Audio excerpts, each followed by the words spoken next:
Good morning, guys. Today, for your assignment for Explain, you are going to basically open up your assignment and where is it? Here it is. And what you're going to do is it's fairly short. You're going to explain. Here it is. Number 2 is what I'm looking at to give you a grade. Okay, this is a graded assignment. It says, construct an explanation. Is every type of natural resource accessible to people in different regions of the world? Why or why not? So we've been looking at if the natural resources is available equally everywhere on Earth. And you found out reasons why it is not.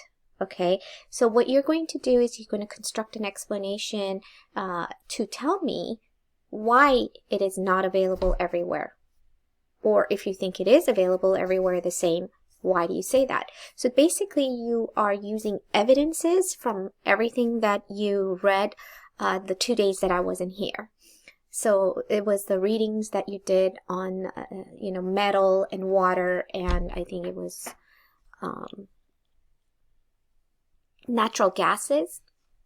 So use those as evidences. You have to mention your evidence in order to get an 8 or a 7. So look at your rubric that I've put in there and get this work done. And also you can also bring evidence from this video that you will be watching. It's a great video. He does a great job of explaining everything. And you stop at 2 minutes and 45 seconds. So once it gets there, because it's a 5-minute video, you do not need to watch the whole thing. You just need to watch to about 3 minutes or so. Okay, good luck.